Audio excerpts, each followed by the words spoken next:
Hallo zusammen. Ich möchte im Folgenden eine kleine Weisheit mit euch teilen, die ich über Jahre mit dem Arbeiten mit Silikonkautschuk gelernt habe. Das Problem nämlich ist, dass man als vielseitig tätiger Formbauer auch vielseitig und für jedes Projekt unterschiedlich einstellbare Materialeigenschaften benötigt. Beim Silikonkautschuk gibt es zum einen sehr viele vorgefertigte Produkte mit festen Eigenschaften, wie auch einige Additive, um die für jede Anwendung einzustellen. Nun ist es aber relativ nervig, unzählige Produkte bei sich rumstehen zu haben, wie das ja bei mir schon anfängt. Und das, was ich euch heute vorstellen möchte, ist eine Silikonkautschuk-Sorte, die in ihrer Vielseitigkeit einfach nur absolut unschlagbar ist. Und zwar handelt es sich um Elastosil Vario 40 und 15 von Wacker. Das Geniale an diesem System ist, dass es die für mich wichtigsten Materialeigenschaften, nämlich die Topfzeit und die Härte, komplett und stufenlos abdeckt. Man hat einmal die Möglichkeit, mit der Basiskomponente die Härte zwischen 15 und 40 Shore frei einzustellen. Wenn man jetzt noch weicher gehen möchte als die 15, kann man noch Weichmacher-Additive hinzufügen. SAM Delma 1000, hier ebenfalls über denselben Online-Shop gekauft. Und zum anderen die Topfzeit zwischen 2 und 60 Minuten. Außerdem ist das Silikon transparent und additionsvernetzend. Und Additive wie Verdicker oder pulverförmige Füllstoffe und Pigmente funktionieren natürlich genauso. Ich habe gestern hier diesen Elefanten modelliert und den soll ich jetzt für einen Bekannten in 10-facher Ausführung als Gussform für Seifengießen reproduzieren.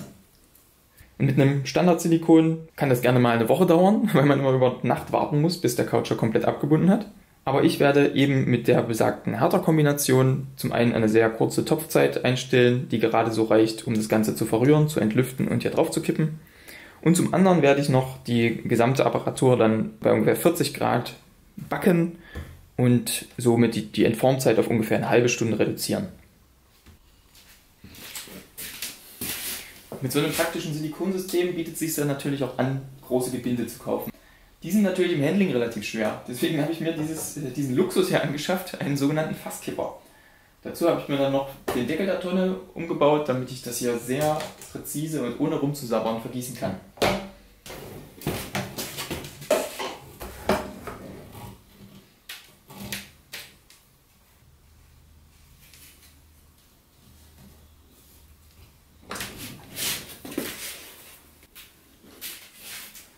Ja, dieser Hautton von meinem letzten Projekt ist natürlich für die Seifenform jetzt nicht so besonders schön.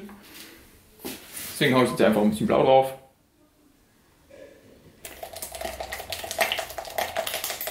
Der einzige Nachteil bei dem System ist, dass man sich beim Dosieren des Härters mehr Mühe geben muss.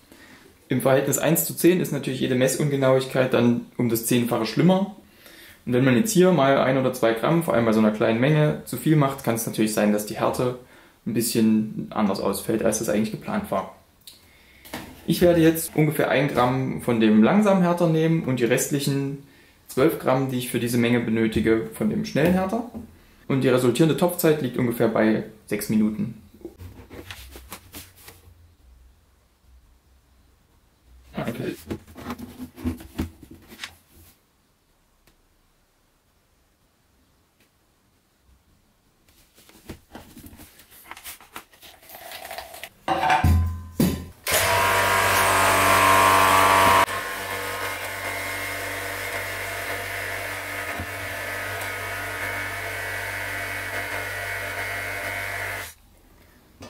Ihr habt schon gesehen, dass das Silikon deutlich stärker aufgeschäumt hat als sonst. Das ist der einzige Nachteil bei diesem Silikon. Es hat eine höhere Oberflächenspannung. Wenn man jetzt genau hinsieht, erkennt man, dass die Blasen so einen öligen Schimmer haben. Also es ist tatsächlich so wie so ein Seifenschaum, sage ich mal, der schlechter platzt.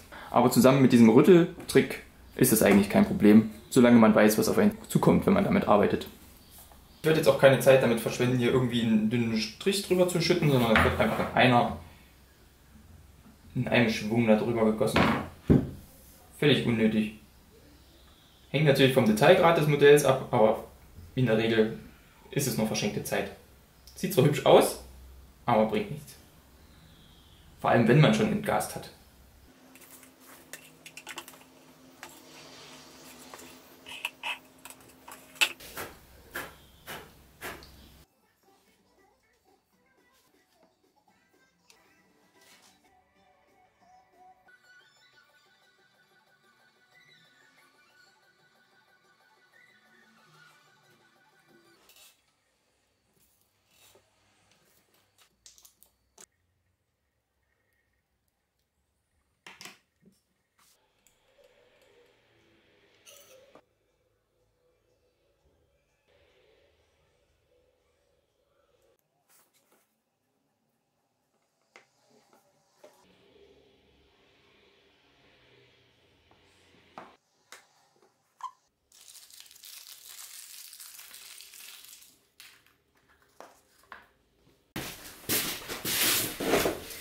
Okay, ich hoffe, ich konnte euch ein bisschen weiterhelfen, euch euren Arbeitsplatz ein bisschen luftiger zu gestalten. Natürlich gibt es noch andere Eigenschaften fürs Zinngießen, für dieses und jenes und HTV-Silikone und man kann nicht alles damit machen. Aber für, sagen wir mal, 90% der Anwendungen, die man als Modellbauer oder Requisitenbauer irgendwie zu machen hat, ist das absolut ausreichend. Na dann, viel Spaß beim Arbeiten.